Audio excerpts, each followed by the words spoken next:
Hello, welcome to my channel Life Talks with Moirakhi. এই ভিডিঅ'টোত মই আজি ডিছকাশ্যন কৰিব ওলাইছোঁ আপোনালোকৰ আগত যে বেবী এটাৰ জন্ম হোৱা 0 to 1 মান্থলৈকে আমি কি ধৰণৰ এক্সপেক্টেশ্যন কৰিব পাৰোঁ বেবী এটাৰ গ্ৰোথ এণ্ড ডেভেলপমেণ্টৰ ক্ষেত্ৰত কেনেকুৱা ধৰণৰ পৰিৱৰ্তন হয় কি ধৰণৰ সাৱধানতা অৱলম্বন কৰিব লাগে এই সকলোখিনি বিষয়ে আজি মই এই ভিডিঅ'টোৰ জৰিয়তে আলোচনা কৰিম আৰু এইখিনিতে কৈ থৈ দিওঁ এনেকুৱা ধৰণৰ ভিডিঅ' পাবৰ কাৰণে মোৰ চেনেলটোক লাইক শ্বেয়াৰ এণ্ড ছাবস্ক্ৰাইব কৰি ওচৰতে থকা বেল আইকনটো আপুনি প্ৰেছ কৰিবলৈ নাপাহৰিব তেতিয়া মোৰ চেনেলৰ সকলোখিনি ভিডিঅ' আপোনালোকৰ ওচৰত আগতীয়াকৈ পোৱা যাব আৰু এই চিৰিজটো মোৰ বেবী গ্ৰোথ এণ্ড ডেভেলপমেণ্টৰ ওপৰত হ'ব অৰ্থাৎ বেবী এটা জন্ম হোৱা 0 মান্থৰ পৰা কেনেকুৱা ধৰণৰ ডেভেলপমেণ্ট আহি থকা দিনবিলাকলৈকে আমি এক্সপেক্ট কৰিব পাৰোঁ সেই বিষয়ে আলোচনা কৰিম গতিকে দেৰি নকৰি এতিয়া পুনৰ আমি ভিডিঅ'টোলৈকে আগবাঢ়ি যাওঁ আহক গতিকে finally congratulations to both of you new mummy and daddy because এতিয়া আপোনাৰ বেবী ফাইনেলি আপোনাৰ ওচৰত আহি পালে এই পৃথিৱীত আহি পালে আপোনাৰ ইমান দিনে যি কষ্ট কৰি আপুনি নিজৰ গৰ্ভস্থান দি আপোনাৰ বেবীৰ যত্ন লৈ আছিলে এতিয়া আপোনাৰ বেবী ফাইনেলি আপোনাৰ হাতত আহি পালে গতিকে নতুন জীৱনটোলৈকে আপোনালোক দুয়োজনলৈকে শুভেচ্ছা থাকিল এতিয়া বেবী এটা চেঞ্চুৱাৰ গ্ৰোথ এণ্ড ডেভেলপমেণ্টৰ প্ৰথম আমি আলোচনা কৰোঁ বেবী এটাৰ ৱেইটৰ ক্ষেত্ৰত বেবী এটা যেতিয়া ৱেইট হয় বেবী জন্ম হোৱাৰ লগে লগে ডক্টৰে আমাক যোনটো ৱেইট কয় সেই ৱেইটটো আহি থকা 10 দিনৰ ভিতৰত হয়তো 10% ৰিডিউচ হ'ব পাৰে অৰ্থাৎ কমি যাব পাৰে সেইটো কোনো ধৰণৰ চিন্তাৰ বিষয় নহয় যিহেতু বেবীয়ে মাকৰ গৰ্ভত পানীৰ বা এমব্ৰিয়টিক ফ্লুইডৰ ভিতৰত এটা জুলীয়া তৰল পদাৰ্থৰ ভিতৰত থাকে গতিকে এই আহি থকা নেক্সট 10 দিনত সিহঁতৰ যদি 10% মান ৱেইটটো কমি যায় সেইটো কোনো ভয় লগা কথা নহয় বা চিন্তাৰ বিষয় নহয় যোনটো বেবী এটাই আহি থকা দিনকেইটাত অৰ্থাৎ নেক্সট সপ্তাহ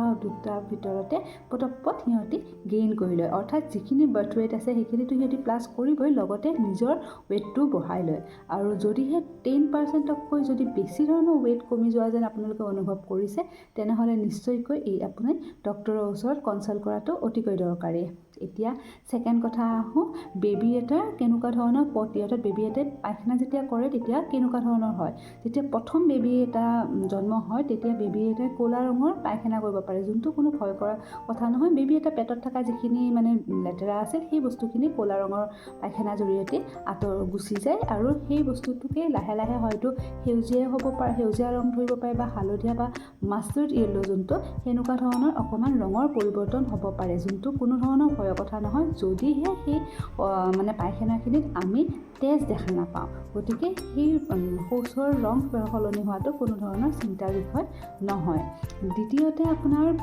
হ'ল কিমান সময়লৈকে বা কিমানবাৰ কৰিব বেবী এটাই হয়তো আপোনাৰ দিনত 6-7 বাৰো পটি কৰিব পাৰে আৰু নহ'লে 7-8 দিনতো এবাৰ পটি কৰিব পাৰে এইটো একদম নৰ্মেল কথা যিহেতু সি কেৱল লিকুইডৰ ওপৰত থাকে মাকৰ গাখীৰৰ ওপৰত থাকে গতিকে সেই বস্তুটোত আমি ইমান চিন্তা কৰিবলগীয়া কথা নহয় যদিহে ইউৰিনটো অৰ্থাৎ পেচাব ঠিককৈ কৰি আছে বেবী এটাই নৰ্মেলি এটা দিনত 6-7 বাৰমান পেচাব কৰাটো একদম সাধাৰণ কথা হয় যিহেতু সেই পানীখিনি মানে লিকুইড ফৰ্মত গাখীৰখিনি খায় আৰু সেইখিনি বস্তুৱে ওলাই আহে সেই বস্তুটো আমি লক্ষ্য কৰিব লাগে যে 6 বাৰকৈ যদি বেছি পেচাব কৰিছে তেনেহ'লে বেবী এটা ক্ষেত্ৰত কোনো ধৰণৰ প্ৰব্লেম হোৱা নাই সেইটো নৰ্মেল আৰু তেতিয়া পায়খানাটো যদি ডেইলি মানে কণ্টিনিউ নহয়ও তেতিয়াও আমি চিন্তা কৰিবলগীয়া কথা নহয় 7-8 দিনলৈকে এতিয়া কিন্তু আমি আজিকালি আমি কি কৰোঁ ডাইপাৰ পিন্ধাই থাকোঁ তেতিয়া হয়তো আমি গম নাপাওঁ কিমানবাৰ পেচাব কৰিছে কিন্তু আমি ডাইপাৰটো যেতিয়া আমি চুই চাওঁ তেতিয়া আমি এটা আইডিয়া কৰিব পাৰোঁ যে তাতে হয়তো সি কিমানবাৰ ইউৰিন পাছ কৰিব পাৰে গতিকে ইউৰিন যদি আমি 6-7 বাৰতকৈ বেছি কৰে তেনেহ'লে আমাৰ একদম চিন্তা কৰিবলগীয়া কথা নহয় যদিও বা আমাৰ পায়খানাটো 7-8 দিনৰ মূৰত এবাৰ বা এদিনত 7-8 বাৰ হয় যেতিয়ালৈকে তাতে ব্লাড নাহে আৰু এতিয়া আহিলোঁ আমি নেক্সট বেবীৰ শ্লিপ কিমান ঘণ্টা শুৱে বেবী এটাই আচলতে 0 to 1 মান্থলৈকে যিমান বেছি শুৱে সিমানে ভাল যিহেতু তাৰ ডেভেলপমেণ্টবিলাক এইখিনি ফেজতে ষ্টাৰ্ট হয় গতিকে সি 18-ৰ পৰা 22 ঘণ্টাটো শুব লাগেই নিশ্চিতভাৱে শুব লাগে তেতিয়া সি যিমানে শুব সিমানে তাৰ ডেভেলপমেণ্টবিলাক ভাল হয় আৰু তাৰ মাজতে কেতিয়াবা বেবী উঠি পেলাই ফিট কৰি পেলাই আকৌ শুই যায় আৰু যদি এইখিনি সময়তে শুৱে যে তেনেহ'লে বেছিকৈ শুৱে তেনেহ'লে আপুনিও শুই তাৰ লগতে ৰেষ্ট ল'ব পাৰিব এইটোতো ভাল কথা আৰু যদি নুশুৱেও তেনেহ'লে আপুনি প্ৰথম ফিগাৰ আউট কৰক যে কি কাৰণত হয়তো শুব পৰা নাই। বেছিকৈ ঠাণ্ডা লাগিছে নেকি, যে ঠাইখিনি সি অসহ্য কৰিব পাইছে নেকি, হুলস্থুল বেছিকৈ হৈছে নেকি, বা পেচাব কৰিছে, ভিজি গৈছে, বা পেট ভৰা নাই, এনেকুৱা ধৰণৰ কি কাৰণৰ কাৰণে সি শুৱা নাই, তেনেহ'লে আপুনি সেই বস্তুটো ফিগাৰ আউট কৰক। আৰু যদি আপোনাৰ ফালৰ পৰা একো দেখা নাই যে এনেকুৱা কাৰণত সি অসুবিধা পাব পাৰে, তাৰপিছতো সি হোৱা নাই, তেতিয়াহ'লে এইটো ডক্টৰৰ ওচৰত আপুনি গৈ কথা পাতিব পাৰে। যে নেক্সট আহিল ফিডিং, মানে কিমান সময় খাব লাগে। বেবীয়ে যেতিয়া আমাৰ মাকৰ গাখীৰৰ ওপৰতে নিৰ্ভৰ কৰে, বিশেষকৈ জন্ম হোৱাৰ পিছতে, তেতিয়া বেবী এটাই 2 ঘণ্টা বা 1.5-2 ঘণ্টাৰ গেপ এটাৰ ভিতৰত সিহঁতে গাখীৰ খায়। এবাৰ যদি গাখীৰ খাই পেটটো ভৰিলে তেনেহ'লে 2 ঘণ্টালৈকে একো নাখাবও পাৰে, সেইটো একদম নৰ্মেল। বা কেতিয়াবা 3 ঘণ্টালৈকেও সিহঁতৰ পেটটো যদি ভৰ্তি হৈ থাকে সিহঁতি ফিডিং নল'বও পাৰে, যদিহে মাকৰ গাখীৰ খাইছে। কিন্তু কেতিয়াবা যদি মানে ফৰ্মুলা মিল্ক লয়, বা কেতিয়াবা মাকৰ গাখীৰ দিব নোৱাৰিলে ফৰ্মুলা মিল্কৰ ওপৰতো ভিত্তি কৰি দিয়া যায়, তেতিয়াহ'লে হয়তো এই গেপ অকণমান দীঘলীয়া হ'ব পাৰে। অৰ্থাৎ বেবী ফিডিং পেটাৰ্ণটো আমি 2-3 ঘণ্টাটো আমি নৰ্মেল বুলি ধৰিব পাৰোঁ, কাৰণ অন্তৰে সিহঁতে ফিড কৰিব বিচাৰে। বা ৰাতিও সেনেকৈ 2 ঘণ্টা বা 2-3 ঘণ্টাৰ মূৰে সিহঁতে মানে গাখীৰ খাবলৈ ইচ্ছা কৰিব পাৰে, এইটো নৰ্মেল কথা। তাৰপিছতে আপোনাৰ আহিল এইবাৰ বেবী ডেভেলপমেণ্টৰ ক্ষেত্ৰত সিহঁতৰ চেঞ্চেছবিলাকৰ কথা।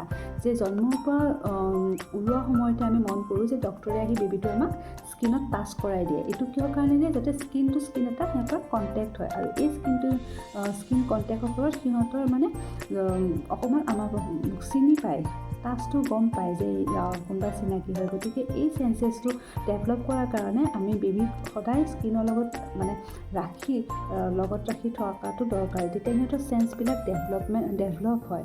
আৰু যিহেতু সিহঁতে দেখাৰ মানে ব্লাৰ দেখে, সম্পূৰ্ণ ধৰণৰ স্পষ্ট নেদেখে, সেইকাৰণে যেতিয়া সিহঁতৰ লগত আমি কথা পাতোঁ, প্ৰায় চকুৰ ওচৰত, মুখৰ ওচৰত আমি সিহঁতৰ লগত কথা পতাটো দৰকাৰী। যিহেতু সিহঁতে তেতিয়াহে আমাক ফিগাৰ আউট কৰিব পাৰে যে, বা অকণমান দেখিবলৈ সুবিধা পায়, যিহেতু সেইখিনি সময়ত সিহঁতৰ চকুৰ পাৱাৰটো বা চকুৰ দৃষ্টিটো সম্পূৰ্ণ ক্লিয়াৰ নহয়। আৰু বিশেষকৈ সিহঁতি ক'লা, ৰঙা এইবিলাক বস্তুৰ প্ৰতি আকৰ্ষণটো বেছিকৈ হয়। অৰ্থাৎ ক'লা বা বগা বস্তু প্ৰতি ব্লেক এণ্ড হোৱাইট যিটো ভিজন হয় সিহঁতি, গতিকে ব্লেক এণ্ড হোৱাইট বস্তুবিলাকৰ প্ৰতি এট্ৰেকশ্যনটো বা বস্তুটো চাবলৈ বেছি হয়। আৰু লাহে সিহঁতি কি কৰে, মামাৰ চাউণ্ডটো বা মুখৰ কথাখিনিও সিহঁতি ধৰিব পৰা হৈ যায়। গতিকে আমি যদি কেইদিনমান পিছত আমি চাওঁ যে আমি যদি সদায় সিহঁতৰ লগত কথা পাতি থাকোঁ, আমি কথা পতাটো সিহঁতৰ ক্ষেত্ৰত অতিকৈ দৰকাৰী।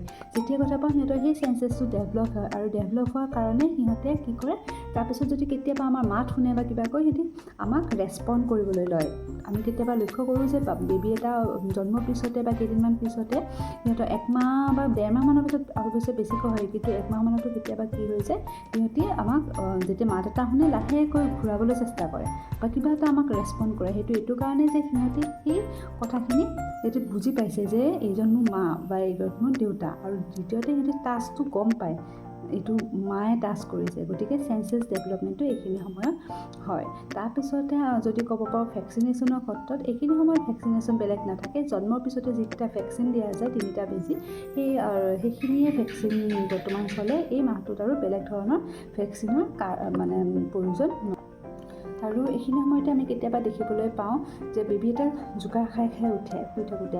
অৰ্থাৎ এইটো কিহৰ কাৰণে হ'ব পাৰে, সিহঁতি মাকৰ যেতিয়া গৰ্ভত থাকে, সেই গৰ্ভত থকা সময়খিনিত সিহঁতৰ সেই ভাৱটো তাৰমানে থাকি যায়। আৰু সেইটো কাৰণে সিহঁতি কেতিয়াবা কি হয়, বাহিৰতো যেতিয়া শুৱাই থৈ দিওঁ জোকাৰ খাই উঠিব পাৰে। সেইকাৰণে আমি যে কাপোৰেদি শ্বেডিং কৰি পেলাই থওঁ, কাপোৰখন যে বান্ধি পেলাই সিহঁতক ৰখা যায়, নাৰ্ছবিলাকে যেনেকৈ কাপোৰখনেদি মেৰিয়াই সিহঁতক দিয়ে, সেই বস্তুটো অতি দৰকাৰী। তেতিয়া সিহঁতে সেই জোকাৰ খাই নাযায়, মাকৰ গৰ্ভত থকা নিচিনাকৈ সিহঁতে সেই পজিশ্যনতে শুবলৈ সিহঁতৰ আৰাম পায়। আৰু সেইটো কাৰণে সেই বস্তুটো সেনেকৈ কাপোৰেদি মেৰিয়াই ৰখাটো আমাৰ কাৰণে দৰকাৰী। আৰু এইখিনি সময়ত বেবীক লাইট মাছাজ দিয়াটো দৰকাৰী। অৰ্থাৎ মাকৰ হাতেৰে বা যোনে নহওক লাইট টাচ, এইটো দি সিহঁতৰ চেঞ্চেছ ডেভেলপমেণ্ট হয়। টাচ কৰি লাহে প্ৰেছাৰ নিদিয়াকৈ সিহঁতক মাছাজ কৰাটো অতিকৈ দৰকাৰী। আৰু কেতিয়াবা সিহঁতৰ কি হয়, স্কিনত ৰঙা অলপ ৰেচেছ হ'ব পাৰে, সেইটো কাৰণেও কোনো ধৰণৰ চিন্তাৰ বিষয় নহয়, ফুলিব পাৰে, এইবিলাক চেঞ্চেছৰে ভিতৰত হয়। কিন্তু যদি বেছিকৈ সেইবিলাক ৰঙা পৰি থাকে, 1 মাহ বা তাতকৈ বেছি দিন ৰঙচুৱা হৈ থাকে, বা চুলে বা অকণমান টাচ কৰিলে সিহঁতে তাতে বিষ অনুভৱ কৰে, তেতিয়াহ'লে এই ক্ষেত্ৰত আমি ডক্টৰৰ ওচৰত কনচাল্ট কৰাটো দৰকাৰ। দৰকাৰী, যিহেতু সিহঁতি ক'ব নাজানে। তাৰপিছতে আপোনাৰ আহিল এইখিনি সময়ত আমি পাৰালৈকে যদি এইবিলাক অসুবিধা নহয় মাকৰ গাখীৰৰ ওপৰতে সন্তানটো ডাঙৰ কৰাটো অতিকৈ দৰকাৰী। আৰু সেয়েহে এতিয়া 0 to 1 মান্থৰ সময়খিনি বহুত ক্ৰুচিয়েল হয়। সিহঁতি ট্ৰেনজেকশ্যন পিৰিয়ডত পৰে বা 0 to 3 মাহলৈকে যিখিনি সিহঁতৰ ট্ৰেনজেকশ্যন পিৰিয়ড বুলি ধৰা হয়, এইখিনিতে সিহঁতৰ বিভিন্ন ধৰণৰ ডেভেলপমেণ্টবিলাক হয় শৰীৰৰ। আৰু সেইকাৰণে এইখিনি সময়ত আমি মেক্সিমাম ডেভেলপমেণ্ট দেখিব পাৰোঁ। আৰু নতুন মাক দেউতাকবিলাকৰো ক্ষেত্ৰতো অসুবিধা হয় যে বেবী কি হৈছে, কেনেকুৱা ধৰণৰ অসুবিধা হৈছে, যিহেতু নতুনকৈ সেইটো এক্সপেৰিয়েঞ্চ হয়। আৰু এইখিনি ক্ষেত্ৰত বেবীৰ সাৱধানতাৰ ক্ষেত্ৰতকৈ এইখিনি সময়ত আমাৰ অতিকৈ সাৱধান হোৱা দৰকাৰ। বাহিৰৰ পৰা আহিলেও হাত তাত ধুইহে আমি বেবীজনক টাচ কৰিব লাগে। আৰু আমি মৰমতে যে চুমা খাই দিওঁ, এই বস্তুটো বেবীজনৰ কাৰণে হাৰ্মফুল হয়। এইখিনি বস্তু আমি আঁতৰত থাকিব লাগে। কেতিয়াও বেবীক মুখত চুমা খাব নালাগে। বাহিৰৰ পৰা আহি হাত ধুইহে বেবীজনক ৰখা দৰকাৰ। আৰু যেনেকৈ তেনেকৈ আহি বেবী থকা ৰুমটোৰ পৰাপক্ষত চেণ্ডেল পিন্ধি নাহি বাহিৰতে সলকাই ধুনীয়াকৈ বেবী আহি পেলাই হাত তাত ধুইহে বেবীক লোৱা দৰকাৰ। আৰু যদিহে আপোনাৰ চৰ্দি কাহ বা এনেকুৱা ধৰণৰ কিবা হৈ আছে, তেনেহ'লে নিউবৰ্ণ বেবীৰ ওচৰত এতিয়া যোৱাটো পৰা আপুনি আঁতৰত থকাটোৱে দৰকাৰী। কিয়নো এইখিনি সময়ত বেবী বহুত মানে পটককৈ ইনফেক্টেড হোৱাৰ চান্স থাকে। এইখিনিতে বেবীক আৰু এটা কথা কৈ দিওঁ, এইখিনি সময়তে জন্মৰ পৰা 15 দিনমানৰ ভিতৰতে বেবীৰ যোনটো নাভি হয়, অৰ্থাৎ এম্বেৰিকেল কৰ্ডডাল যোনডাল থাকে মাতৃ গৰ্ভৰ লগত যিডাল মানে আমি সংযোগ হৈ থাকোঁ, খাদ্যখিনি পাই থাকে, সেই এম্বেৰিকেল কৰ্ডডাল যোনটো আমি নাভি বুলি কওঁ, সেইও এই 15 দিনমানৰ ভিতৰতে ধুনীয়াকৈ শুকাই পেলাই নিজে নিজে সৰি যায়। গতিকে ইয়াৰ ক্ষেত্ৰত আমি তাতে কোনো তেল বা এনেকুৱা ধৰণৰ একো বস্তু দিব নালাগে। আচলতে সেই বস্তুখিনি সেই নাভিডাল নিজে নিজেই শুকাই পেলাই সৰি যায়। আৰু আমি এই তালুখনতো একো ধপধপাই থাকে, এই বস্তুটো বেবী ডেভেলপমেণ্টৰে এটা আমাৰ চাইন হয়। গতিকে ইয়াতো কিছুমানে বহুত তেল দিয়ে, বহুত চিন্তিত হয়। এই ক্ষেত্ৰত কোনো ধৰণৰ চিন্তা বা তেল দিয়াৰ বা এনেকুৱা ধৰণৰ কোনো মানে কি কৰিব নালাগে। সেইখিনি নিজে নিজে যেতিয়া সময় হয় ধুনীয়াকৈ কভাৰ হৈ যায়। আৰু তাৰপিছত এটা থাকিল যে বাৰ্পিং মেথড, বেবীয়ে যেতিয়া মাকৰ গাখীৰ খায় বা ফৰ্মুলা মিল্ক যিয়ে নাখাওক কিয়, তেতিয়া বেবীৰ কি হয়, পেটত গেছ হয়। কেতিয়াবা গেছ হোৱাৰ কাৰণে সিহঁতি শুবলৈ অলপ অসুবিধা পায়। তেনে ক্ষেত্ৰত আমি বেবীক প্ৰত্যেকবাৰ ফিডিং কৰাৰ ভিতৰত এনেকৈ পিঠিত লৈ বাৰ্পিং কৰাটো দৰকাৰ। এনেকৈ পিঠিত যেতিয়া আমি থপৰিয়াই দিম, তেতিয়া বেবীটোৱে এটা উগাৰ মাৰিব। আৰু এই উগাৰ মাৰাৰ ক্ষেত্ৰত বেবীৰ পেটত যোনটো গেছ হোৱাৰ চান্স থাকে, সেই চান্সটো কমি যায় আৰু বেবী আৰাম পায়। আৰু এইখিনিয়ে আমাক কি কৰে, বেবীক যোনটো টাম্মি টাইম বুলি কওঁ, আমি অলপ সময়ৰ কাৰণে আচলতে বহুতে নকয় যে এইখিনি দিব লাগে, কিন্তু আমি যিমানখিনি সময় পাওঁ, ধৰক 5 ছেকেণ্ড 3 ছেকেণ্ড 4 ছেকেণ্ড যিখিনি পায় বেবীক অকণমান টাম্মি টাইম দিয়াটো দৰকাৰ। ইও কি কৰে, বেবীৰ মানে পেটৰ যিখিনি গেছ সেইখিনি ওলোৱাত সহায় কৰে। আৰু দ্বিতীয়তে অলপ মানে হেড কণ্ট্ৰল কৰিবলৈ শিকে। সিহঁতে যেতিয়া আমি মানে এনেকৈ ডিঙিত থৈ পেলাই চাওঁ টাম্মি টাইম দিয়াৰ পিছত, সিহঁতক তেতিয়া আমি দেখিবলৈ পাওঁ যে সিহঁতে অকণমান, বহুত নহয় কিন্তু হেডটো আল্টিমেটলি কণ্ট্ৰল কৰিব পৰা হৈ যায়। সেইকাৰণে টাম্মি টাইমটো মই মোৰ ছোৱালীৰ ক্ষেত্ৰত এই টাম্মি টাইমটো দিছিলোঁ। মানে অলপ সময়ৰ কাৰণে এনেকৈ পেটটো লুটিয়াই পেলাই মই দিছিলোঁ, যাৰ কাৰণে মোৰ ছোৱালীয়ে বহুত সোনকালে নিজৰ হেডটো কণ্ট্ৰল কৰিব পৰা হৈছে। গতিকে টাম্মি টাইমটো দিয়াটো অলপ দৰকাৰ। বহুত সময় নহয়, অলপ সময় 3 ছেকেণ্ড 4 ছেকেণ্ড 5 ছেকেণ্ড 10 ছেকেণ্ড এনেকুৱাকৈ আপুনি টাম্মি টাইমটো দিবলৈ পাৰে। এই বেবীৰ ক্ষেত্ৰত বহুতখিনি সহায় কৰে। এনেকুৱা ধৰণৰ ভিডিঅ'বিলাক পাই থাকিবৰ কাৰণে মোৰ চেনেলটোক ছাবস্ক্ৰাইব কৰিব। আৰু কিবা যদি মই ভুলকৈ কৈছোঁ বা এনেকুৱা কৈছোঁ, সেইখিনি ক্ষেত্ৰত মোক আঙুলিয়াই দিব বুলি আশা থাকিল। যিহেতু এইটো নিজৰ অভিজ্ঞতাৰ ওপৰত ভিত্তি কৰিয়ে কৈছোঁ। নিজৰ ছোৱালীজনীৰ প্ৰতিপালৰ ক্ষেত্ৰত যিখিনি বস্তু মই দেখিছিলোঁ সেইটোৰ ওপৰতে ভিত্তি কৰি কৈছোঁ। আৰু এটা কথা, প্ৰত্যেকজন শিশু বেলেগ বেলেগ হয়। গতিকে কাৰোবাৰ লগত কম্পেয়াৰ নকৰিব যে তেওঁ শকত, মোক ক্ষীণ, এনেকুৱা। এইটো কৰাটো বেলেগ। প্ৰত্যেকটো শিশুৱে বেলেগ। গতিকে প্ৰত্যেকটো শিশুৰে লক্ষণ কিছুমান বেলেগ হ'ব পাৰে। যিহেতু মই কোনো ডক্তৰ নহয়, নিজৰ এক্সপিৰিয়েঞ্চৰ ওপৰত ভিত্তি কৰিয়ে কথাখিনি কৈছোঁ। গতিকে কোনো ধৰণৰ আপোনালোকে বেলেগৰ লগত ৰিজাই পেলাই নিজৰ সন্তানটোৰ ক্ষেত্ৰত প্ৰশ্নবোধক চিহ্ন যাতে অৱতাৰণা নকৰে। এইখিনিয়ে ক'বলগীয়া আছিলে। গতিকে ভিডিঅ'টো যদি ভাল পালে লাইক এটা দি দিব। আৰু এইটো ছিৰিজত মই বেবী গ্ৰ'থ ডেভেলপমেণ্টৰ মান্থ ৱাইজ ডিছকাশ্যন কৰিম। ধন্যবাদ।